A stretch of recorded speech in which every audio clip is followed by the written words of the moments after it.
সবাই আমাকে টিপু পান্নি হিসাবে চিনে। আমার বাড়ি হলো বড় তরফ করটিয়া। আমি বেশিরভাগ ঢাকায় থাকি। আজকে আপনাদেরকে একটু কষ্ট দিয়েছি। আহ, কিছুদিন আগে একটা ঘটনা ঘটেছে ঘারিন্দা ইউনিয়নে বীরনাহালি গ্রামে, এবং ওই প্রসঙ্গে আমি আজকে আপনাদেরকে কষ্ট দিলাম। বীরনাহালি গ্রামে আমার গত ২০-২২ বছর থেকে একটা জায়গা, ওইখানে 11.5 একর জায়গা আমার আব্বার নামে ছিল এবং আছে। ওই জায়গায় অনেকে অবৈধভাবে দখল করে রেখেছিল। তা আমি কোর্টে গেলাম এবং কোর্ট থেকে আমার কাছে অর্ডার ওটা আছে এখানে।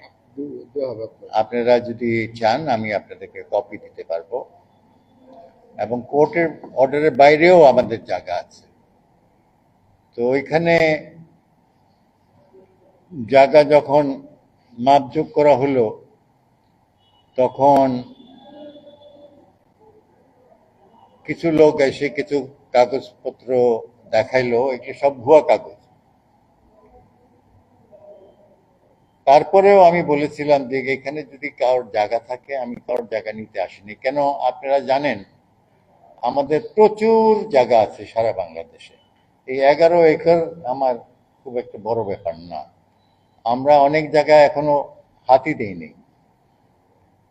আমরা এই জায়গায় যেহেতু করটিয়ার কাছে সুবিধা আছে, এইখানে আমার একজন পার্টনার আছেন, ওনার বাড়িও টাঙ্গাইল, সোহেল খান দীপন। উনি আর আমি একই অফিসে বসি।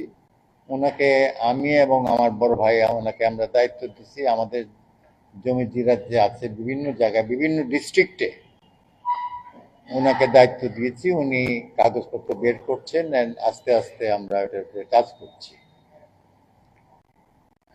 তো উনি একটা কোম্পানি, ইউনিয়ন বে লিমিটেড একটা কোম্পানি আছে, ওইখানে উনি কিছু বাংলাদেশ থেকে এক্সপোর্ট করেন শাক সবজি।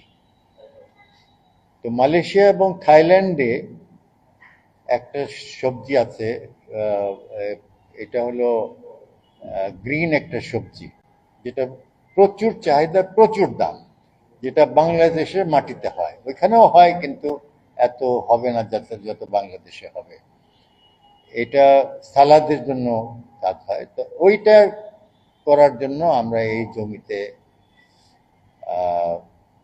আমরা একটা প্রকল্প বন্দোবস্ত করেছি, এবং আইন অনুযায়ী আমরা দরখাস্ত দিয়েছি উপজেলা অফিসারকে, উনি দেখেছেন, এবং ওইটার আমরা ওই জায়গার আমরা ডিজিটাল সার্ভেও করানো হয়েছে। আমার জমি না থাকলে তো ডিজিটাল সার্ভে আমি করতে পারতাম না, এটা তো সরকারি ব্যাপার। তো ডিজিটাল সার্ভে করানোর পরে আমরা উপজেলা ইউএনও সাহেবকে আমরা দরখাস্ত দিয়েছি। এর মধ্যে আমার করটিয়া বাজারের, যেটাও আমাদেরই বাজার, একটা প্রাইভেট বাজার, বাজারের প্রাক্তন ব্যবসায়ী সভাপতি ইউসুফ আলী আমাকে বলল যে ভাইয়া, আপনি তো এখানে একটা করবেন, তাহলে আমি তো এখন বাজারে নাই, তা আমার কিছু করার দরকার, আপনি যদি এই জায়গাটা আমাকে দিতেন, আমি এটা আপনারা যেভাবে ইনস্ট্রাকশন দিতেন আমরা এটা করতাম। এটা হলো হাইড্রোফোনিক হলো গ্রিন হাউসের মতো। মাটি প্লেন থাকতে হবে, পানি থাকতে হবে, আর ওইটা লেয়ারে লেয়ারে সবজিগুলো হবে। অনেক দাম এই এটা সালাদের ইয়ে ইয়ে তো এইটা দায়িত্ব ইউসুফ আলীকে দিয়েছি। ওইখানে অবৈধভাবে 250 থেকে 300 গাছ বোনা হয়েছিল অনেক আগে। তো যারা যারা গাছ বুনেছিল তাদেরকে আমরা ডেকে বললাম তোমরা গাছ কেটে নিয়ে যাও, একটা পার্সেন্টেজ, যেহেতু আমার জমিতে তোমরা করেছো, 10% 15% গাছ তোমরা রেখে বাদ বাকি কেটে তোমরা নিয়ে যাও। তো ওরা কেটে নিয়ে গেছে। এখন ওইটার শিকড়গুলা রয়ে গেছে। তো এখন যখন ইউসুফকে বললাম যে আগে এই শিকড়গুলা সরাইতে হবে, নাহলে তো তুমি এখানে এই ফার্ম করতে পারবা না। ওইখানে শুধু সবজি না, ওইখানে গরু ছাগলও করতে চাচ্ছিলাম। তো ইউসুফকে বললাম যে তুমি লোকজন দিয়ে হবে না, এটা মেশিন দিয়ে করতে হবে। তো বললো যে আমার কাছে একটা বেকো আছে, এটা দিয়ে হবে। আমি বললাম, হ্যাঁ এটা হবে। আমরা তাহলে এটা পাঠাও, এর মধ্যে যদি ইউএনও সাহেবের যদি আমরা সম্মতি পাই আমরা কাজ শুরু করে দিই। তো সেভাবে বেকো পাঠিয়ে দিয়েছে। তারপরে আমি ঢাকায় ছিলাম, আমি শুনলাম যে ওইখানে নাকি মানববন্ধন হয়েছে। মানববন্ধনে তারা বেকু ভাঙচুর করছে শুক্রবার নামাজের পরে। তারপরে মানববন্ধন করছে, হ্যাঁ একটু ভাঙ্গার পরে মানববন্ধন। হ্যাঁ। তো আমি একটা ভিডিও দেখেছি, ওইখানে কয়েকজন সাংবাদিক হবে না, আমি মনে করি ওরা ইউটিউবার, ওরা ওইখানে অনেকগুলা প্রশ্ন করেছে, অনেকগুলা আজে বাজে কথাও বলা হয়েছে আমার ব্যাপারে, ইউসুফের ব্যাপারে। তারপরে ওই যে বিএনপির যে আছেন টাঙ্গাইলের একজন শাতিল, ওনার নামেও বলছে উনি নাকি লোকজন পাঠিয়েছে, এখানে গুন্ডা পান্ডা পাঠিয়েছেন। তো আসলে আমি যা বুঝতেছি ওইখানে যে ঘটনাটা ঘটেছে, এটা আমি কোনো দল করি না। আমি একসময় বিএনপির ফাউন্ডার মেম্বার ছিলাম, বিএনপির এমপিও ছিলাম। তারপরে আমি ঈশ্বর সাহেবের জাতীয় পার্টির এমপিও ছিলাম, বাসাইল সখীপুর টাঙ্গাইল ৮ থেকে। ওইটার পরে আর আমি রাজনীতির সাথে নাই, আমি কোনো দল করি না। কিন্তু আমি মনে করি যে এখানে বিএনপিকে খাটো করার জন্য এইসব কাহিনী ওইখানে ঘটিয়েছে। কেন? ওইখানে তো মাটি কাটা হয় নাই। তুমি মানববন্ধন করতেছো যে মাটি কাটতে নিয়ে যাবে, ওই মাটি কাটতে কোনো বেকো তো এখানে খালি নিয়ে রাখা হয়েছে, কোনো বেকো তো কোনো ইউজই করা হয় নাই। মাটি কাটার যদি হইতো তো বেকো যেদিন নিয়ে সেদিনই তো মাটি কাটতো, ওটাকে বেকোকে কেউ বসায় রাখে? তো এই ব্যাপারে আমি আপনাদেরকে একটু অনুরোধ করতে চাই যে আপনারা একটু সঠিক তথ্য, আপনাদেরকে আমি দাওয়াত দিতে চাই, আপনি দয়া করে বীর নাহালি যাবেন, দেখেন আমরা মাটি কেটেছি না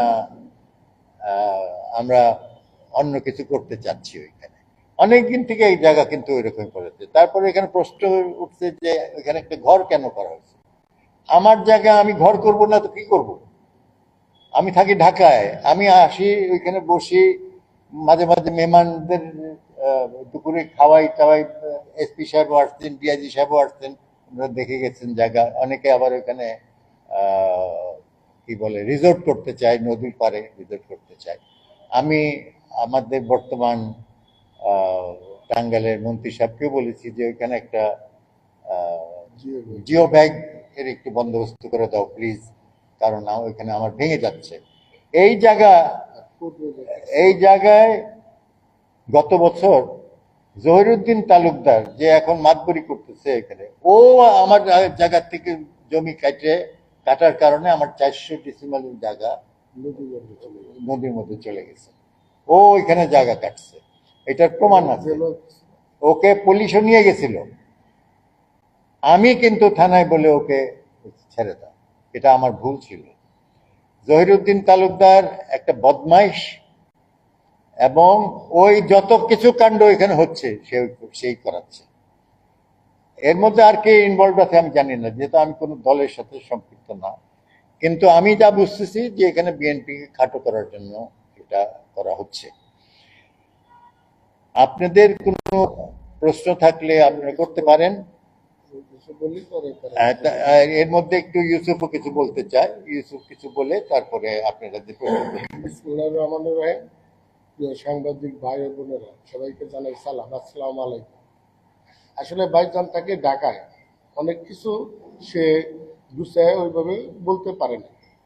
ব্যাপারটা হয়েছিল আমাদের যে প্রজেক্টটা সেটা আমাদের মাটি কাটার প্রজেক্ট, আর আমাদের পন্নী সাহেব যদি তাদের নিজস্ব জমি থেকে মাটি কাটে শত শত ডিসিমাল, হাজার হাজার ডিসিমাল জায়গা তাদের আছে, এই কোর্টের আশপাশ দেওয়া আছে। অনেক গরিব দুঃখী মানুষরা ভোগ করেও খাচ্ছে, এটা আপনারা সবাই জানেন। তো দুঃখের বিষয়, এই প্রজেক্টটা করার জন্য বেকু আনার 5 দিন পরে এই বেকুর হামলা করে, বেকুর ব্যাটারি, গ্লাস ক্লাস ভাইঙ্গা চুরমার করে কিছু সন্ত্রাসী। এবং ভাইজানের ঘরের চারটে সিসি ক্যামেরা ছিল, সেই গড্ডা কুবাইয়া ভাইঙ্গা সিসি ক্যামেরাগুলো লুট করে নিয়ে তারা চলে যায়। যে সময় চলে যাওয়ার পর আমরা একটা মামলার প্রস্তুতি নেই, সেই সময় তারা বাঁচার তাগিদে কি করলো, একটা মানববন্ধন করলো। এটা আপনারা এই সত্য জিনিসটা উদ্ঘাটন করবেন, এই জন্যই করবেন যে এই জায়গায় অনেকের মান সম্মান জড়িত, আপনাদেরও মান সম্মান জড়িত, কারণ আপনারা সাংবাদিক। সাংবাদিকতা অর্থ হলো সত্য জিনিসটাকে প্রকাশ করে দেওয়া, এই তো। মিথ্যাকে ঢাকা দেওয়ার জন্য সাংবাদিকতা না, এইটা আমি মনে করি। যদি ভুল ত্রুটি হয় আমাকে ক্ষমার দৃষ্টিতে দেখবেন। তো তারপরে মানববন্ধন করলো, তারা আমাদের কাছে আসতে পারতো, বেকু ডাবাই কিনে নিয়ে আনছেন, কি মাটি কাটবেন কিনে, মাটি কাটলে আমাদের আছে, তার নামলে ভাঙলো সন্ত্রাস শিগিরি করে ঘর বর কুবাইয়া সিসি ক্যামেরা ঘরের আসবাবপত্র সব লুট করে নিয়ে গেল। আচ্ছা, তাও আমরা একটু চুপ রইলাম যে দেখি তাদের সাথে কোনোভাবে কেউ আসে নাকি না আসে নাকি, আমরা করবো না। শনিবার দিন সেই বেকুটা আবার কুবাইয়া ভেঙ্গা চুরা ব্যাটারি লুট করে নিয়েছিলেন।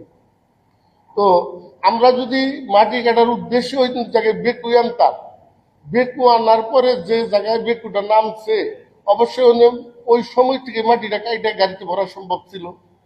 অর্থাৎ অবশ্যই আমাদের উদ্দেশ্য ছিল না মাটি কাটা, আমাদের উদ্দেশ্য ছিল ভিন্ন।